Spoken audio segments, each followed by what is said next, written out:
My name is Smagur, and I'm submitting my final project for Dr. Haney's Critical and Creative Thinking class.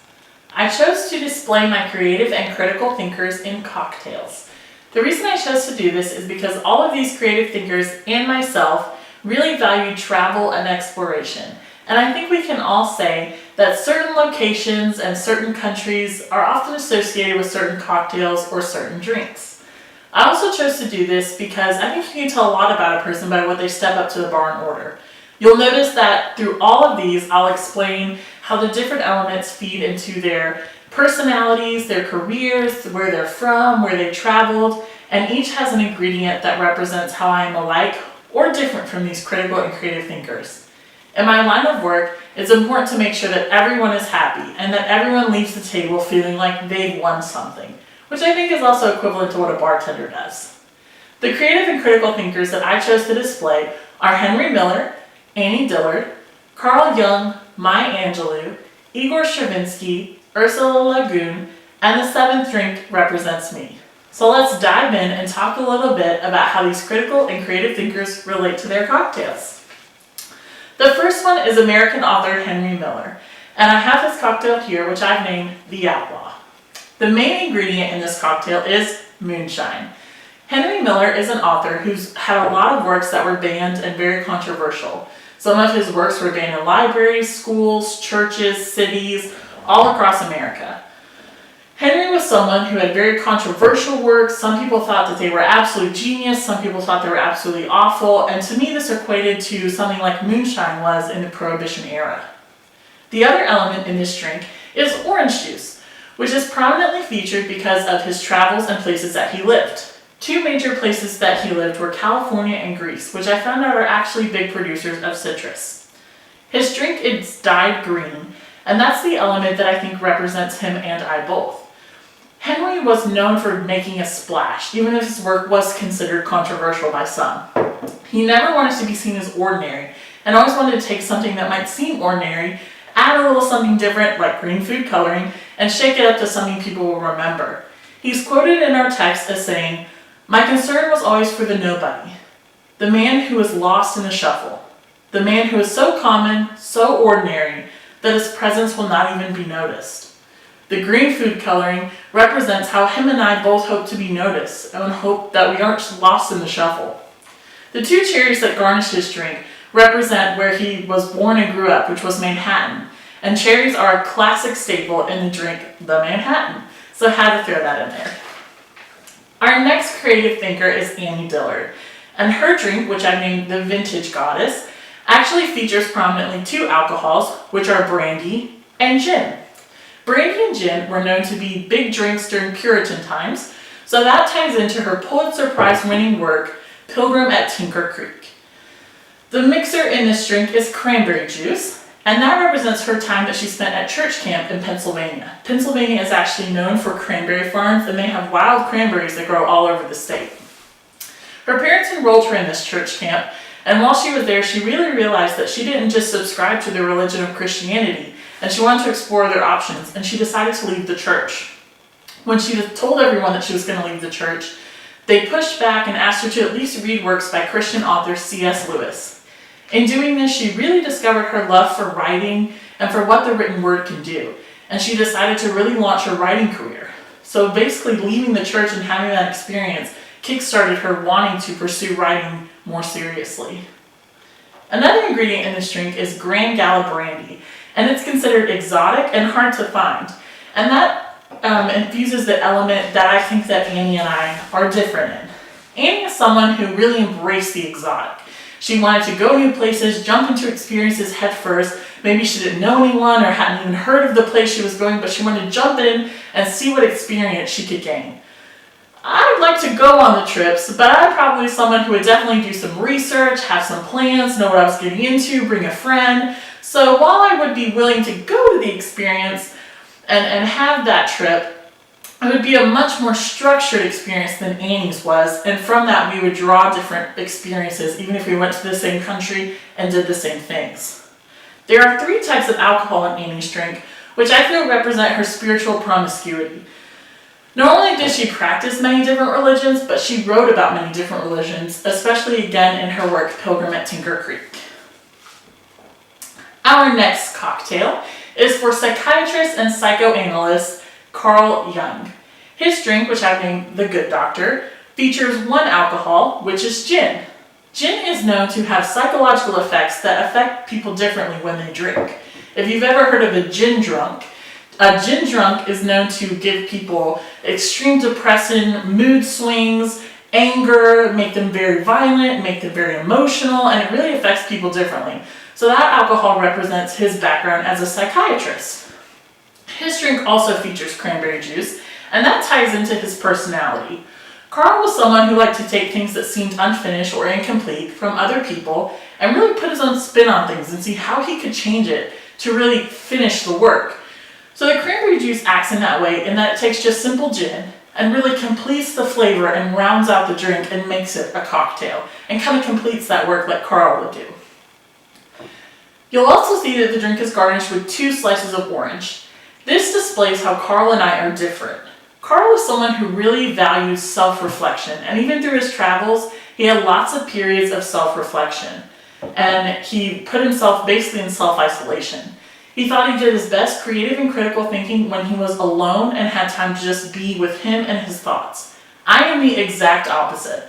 I'm someone who likes to have people around to bounce ideas off of, think of what we can all do to brainstorm together, incorporate their feedback, and really have people to bounce my ideas off of. So we're very different in the way that we think in that regard. You'll also notice that his drink just has 2 simple ingredients, and that's because of his humble upbringing. Carl was from a very humble background. He didn't think he could ever be a psychiatrist or psychoanalyst or anything for that matter because he was from a poor family and he really didn't think much of himself. So that's reflected in the fact that these are just 2 ingredients in his drink. My Angelou's drink I named the Blackbird, and I feel like that says a lot about her. Her drink features sweet tea brandy, which is reflective of the fact that she grew up in Missouri and also that she spent most of her life in the South because she worked with the civil rights movement, which we know was predominantly in the South. Her drink also features apple whiskey, and I chose this because of the brand, which is Bird Dog, and this is representative of her famous work, I Know Why the Caged Bird Sings. Her drink is colored black, which represents the turmoil that she had in her life. She went through a lot of abuse as a child, and she had a lot of oppression just because she was an African American living in the South during that time period. So that represents all that she went through during that. Her drink also features pineapple juice, and the reason for that is that pineapples are a symbol of warmth, hospitality, and friendship, and I think that really encompasses Maya's personality. Maya was a person who accepted everyone, regardless of your race, where you're from, your religion, your sex. Maya didn't care. She practiced kindness, and she thought that everyone deserved to be treated with the same respect. The salt rim on Maya's drink is our element of how we are the same. Maya is someone who told it like it was. She never apologized for who she was. She said what she wanted to say, whether people liked it or not. And I think that we share that commonality between us both, which is represented by the salt rim. Our next drink is for Russian composer and musician Igor Stravinsky. Now, since Igor is Russian, I think vodka was an appropriate choice to represent that heritage in his drink that I've named the Maestro. Another ingredient that's prominent in his drink is orange juice, and that represents just a citrus note, kind of a little strike to the palate, almost like a note would be in his music. Another ingredient is pineapple juice, and you'll see that he has a pineapple garnish on his glass. And that's the tie that brings me and Igor together. He was someone who was very self-critical, as am I. When you're looking at a pineapple, you can either see the rough and the hard exterior, or you can remember that inside there's a polished, smooth, sweet fruit. Igor and I are someone who, when we look at ourselves, all we see is that rough exterior. And other people, when they look at us, they know that when you get past that exterior, there's that sweet, polished fruit inside. But we're people who have a hard time seeing past that. This drink also has bitters in it. And the bitters represent his family, because his family wanted him to study law and told him he'd never make it as a composer and he should just give up. But he persevered and followed his bliss and became a very famous composer. The bitters and sweetness in this drink also combine and represent how Igor represented both the sweet and the not so sweet in life. He thought that life needed balance, and that it was very important to have those negative, bad experiences as well as the good and happy ones, because that brought balance to life and was more experience for you to draw from. Our next creative thinker is Ursula Le Guin, and her drink is named the Blue Butterfly. The main liquor in her drink is called Kinky, which is a little exotic and weird, kind of like Ursula was. Ursula was also very well educated, which is represented in the next liquor, which is Crown Royal. She took that very formal, very structured education and used it as a basis to create her own fantasy world. Her drink also features lemonade, which is the commonality between her and I. Ursula thought that no matter the situation, it was all in how you looked at it, whether it was sweet or sour. Much like lemonade, which starts out sour, little by little you can add sugar to sweeten it up. And that's how she thought of life, and that's how I try to think of life too. No matter what your situation is, you can always add a little sugar, give it a stir, and see if things come out a little better.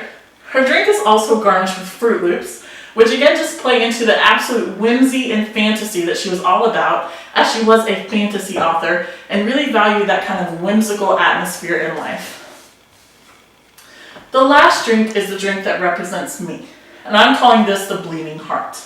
The basis of this drink is Fireball whiskey, and I chose Fireball because it's a very diverse liquor.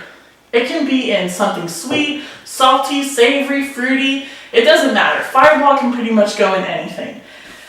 I'm 25, and I'm a person who's still trying to figure out exactly where I fit. I'm trying different things. I'm seeing what I'm passionate about, what I'm not passionate about.